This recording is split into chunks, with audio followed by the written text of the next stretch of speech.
Hey guys, Sam here, and in today's tutorial I'm going to be going over some key color grading principles I use in grading my Blackmagic Pocket 6K Pro footage.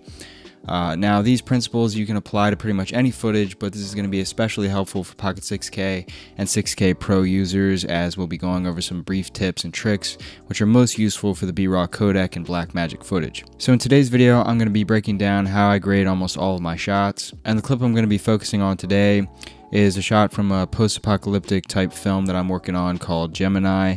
And in this one, I'm going to go for more of a gritty sci-fi apocalyptic action type look with some warmer yellow-brown tones, as you can see here. And this is going to be a darker, more moody grade. And we're going to dig into the rich tones of the Pocket 6K Pro, like you can see in his jacket here.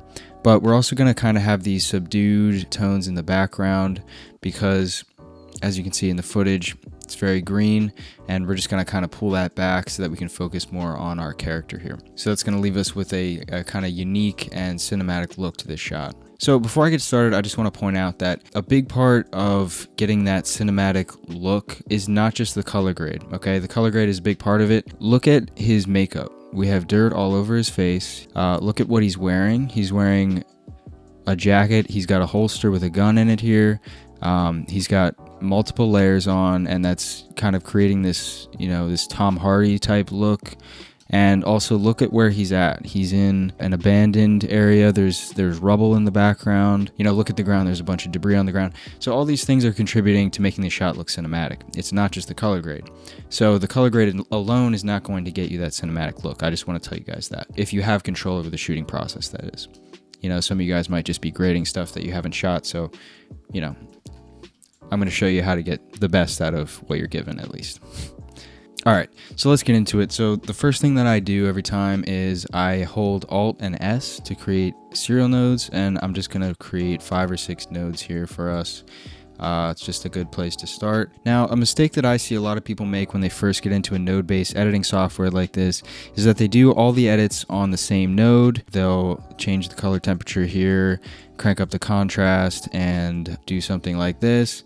And then if you want to turn off one of your effects but still keep the other effects, you have to go in here and just undo this, and then you got to go back here and pull your contrast back.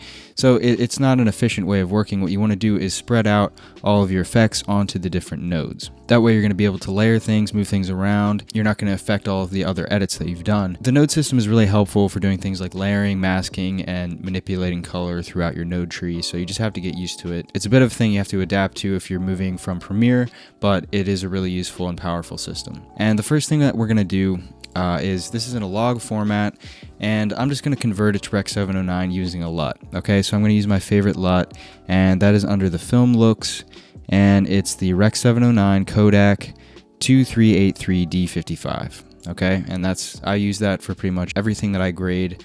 I think it's a great LUT, and it's really useful. Okay, so the first thing that we want to do to get into our look is go into this first node. We're going to adjust the exposure. So we're going to go under the wheels tab here. You have log and bars in the wheels. So we're going to go in the wheels tab, and we're just going to take our gamma, and I want this to be a darker, more moody shot. So we're going to just bring this down. Okay. Now you could go over here and adjust this in your ISO if you've shot in BRaw, which I did. I always prefer to shoot in BRaw because honestly the ProRes files are often larger if you want to get the same amount of data, or even close to the same amount of data, and it's honestly just more worth it to shoot in Blackmagic RAW because it runs really smoothly. But I shot this at 100 ISO, so we can't even go any lower as it is. So I'm just going to pull the gamma down, and we're going to go something like that. So it's nice and dark now, nice and moody. We have a lot of dark tones here. It's a little bit too dark in the shadows, but I like the exposure on his face. So what we're going to do here, I think it's a little bit contrasty. So that's the next thing that we're going to adjust, and we're going to do that on this second node because once again we're keeping things separated. So we're going to go in here and just make a point on this curve editor, and we'll leave it about at the same spot, and we're just going to bring up the shadows slightly. Okay, and you can see the difference there. So we're just bringing up the exposure slightly, and you can go in here and mess with the middle part of the curve, bring his face back down a little bit. So there we go. Now what's really nice about Blackmagic footage is that it retains the saturation really well. So if we pump up our saturation here, we can see we can push it pretty far. I would say up until about that point, and we're still getting pretty decent color. Now his face is a little overly saturated, it's a little red. We could always fix that, but if we were going for that kind of look, it retains saturation pretty well. I'm not going to do that for this shot because it's, we want this to be gritty and a little more monochromatic. I'm going to leave it at 50 for the moment, but we can always come back and adjust that. So that's going to be our saturation node, and I'll just leave that there for now. Our next node is going to be a little bit of color contrast. Now what I mean by that is generally what I like to do, I like a bit of an orange teal look. I'm going to go in here to the log tab. What I'll do to achieve that is I'll take the shadows and I'll actually pull them down a little bit into the blue and teal area. So you can see what that's doing. So we have that's without and that's with. So you can see we're getting some blue in the ground here and on his hood. That's just gonna kind of make those shadows a little more dark, a little more menacing. And we can take our midtone and drag it over to the left. And I'm going for a bit more of a yellowish brown type of look. So we're gonna take this over towards the yellows and over towards the orange side here. And you can see what that's doing. So that's kind of creating that color contrast. If you look at his face, now his face is much more orange and the shadows on this side of his face are much more blue. So we're just creating that nice orange teal look, manually using these log curves. Now you can go over to the wheels and make more drastic adjustments, but I like to do in the log because I just like a subtle bit of orange and teal. Now this is already looking pretty good, but I don't like all this green in the background, and the only way using the methods that we've just gone over to get rid of that is to desaturate the whole image, but I don't want to do that. I love the saturation on him right here. I love how he's looking. At this point, I want to point out the Qualifier tool, the HSL tool. I'm sure some of you are familiar with this. Basically what you can do is you can pick a color, like green for example here, and you can mess with this. You can hold Shift H and you can see your selection here. And if you clean the black, clean the white, maybe just denoise it a little bit, and you can mess with the softness here. You can soften over here and just make some adjustments and get a decent selection. And then what we could do is go over here and we can desaturate. Okay, so it's looking better.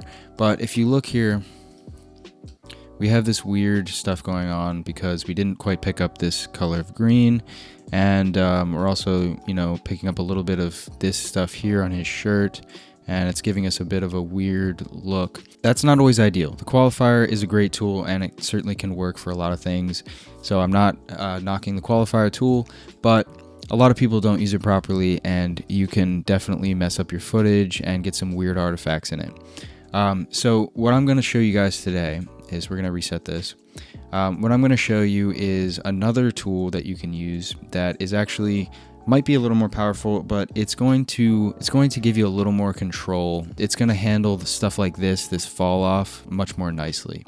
So what I'm talking about here is we're going to the curves tab. We're going to look at these. So you have multiple options here. If you click this drop down menu, you have hue versus hue, hue versus saturation, hue versus Luma, Luma versus saturation, saturation versus saturation, and saturation versus Luma. The main one that I'm going to go over right now at the moment is the hue versus saturation curve. So as you can see, this is like our kind of histogram. These are the colors that are in our image. If you make a mark on the green right here, okay, and then if you take this saturation, you can pump it up. So if you look at the greens here in the background, we're pulling those greens up, and then if you pull it down, we're pulling them down.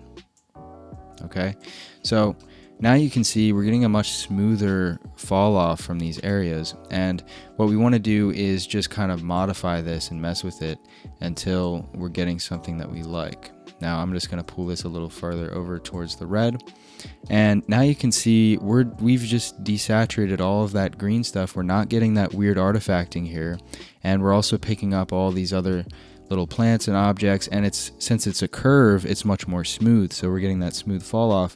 Now I'm just going to bring this up a little bit so it's not completely desaturated, because we want a little bit of color in there. But now, this clip was shot in the middle of July, and now we've just made it look as if everything is dead. So you can see there's a huge difference here. Having that green, it looks kind of muddy. It doesn't look that good. It doesn't really sell our post-apocalyptic look. We turn on this hue versus saturation effect, and now we're in the apocalypse. So we can desaturate, do whatever we want. What you can also do is boost certain colors in the spectrum as well. So say we wanted to take this kind of brown on his jacket and kind of bring it up. We can take that and bring up the saturation a little bit. So now we're getting a little more saturation on his jacket. So, we can do a lot of different interesting things with this. You can use it to really tailor your image. What you could bring out some more of the blues a little bit. So we're really picking up his collar there. If you see, we're saturating that a little bit. We're picking up this mountain in the background. So we're bringing out some of those blue tones. That can be really nice. And it's really subtle. It's a very subtle modification to this image, but it really does a lot. So on this graph, I just want to point out that, just to clear up any confusion, on the x-axis here, we have your different hues throughout the color spectrum, and on the y-axis you have your saturation. So it's sitting in the middle initially. That's kind of like at neutral saturation, and you can pull it down to 0, or you can pull it all the way up to 100, which is fully saturated. So if you get used to kind of these different graphs, you can see it's very self-explanatory, and these are really powerful tools that DaVinci has that I think are overlooked by a lot of people. The last thing that I want to do in this grade, which you don't have to do, I think it can help, especially if you want to go for like a filmic type of look, and that is adding another one of these curves, which is the Luma versus saturation. We're going to add this on another node, and what I'll do here is I'll make a point about on this line, and we're just going to drag the bottom point to the left of it down a little bit. And what that does is it just desaturates the shadows of the image. So if you can see, it's very subtle, but that's with it turned off and that's with it turned on. So you're losing a little bit of saturation, but it gives us that nice fall off from the light areas of the image to the dark areas. It's keeping those areas desaturated so that they're purely black. And that's just kind of a look that certain film stocks give, and I kind of like the look. I think it adds a little bit to the cinematic look of the image. That's about it for this particular look. As you can see, it's very simple. It's nothing crazy. It can give you a great result with just a few steps, and you can really apply this to pretty much any footage. So if you guys would like to see a different type of shot, or I could grade a different type of footage, I would love to do that. I'm happy to do that. I had a few people ask about how I grade my footage, so I just wanted to show you guys how I do it. And if you guys have any input or anything that you'd like to say, any suggestions or anything like that, I'd love to hear them in the comments. And also, thanks for everyone who's supporting my channel. We're getting close to 1,000 subscribers, so we're going to keep pushing towards that. And thanks a lot for your support. I really appreciate it. So that's about it for this tutorial today. I hope you guys found this helpful. If you did, go ahead and leave a comment, leave a like, and subscribe to the channel for more stuff like this. So thanks again for watching, and have a good one, guys.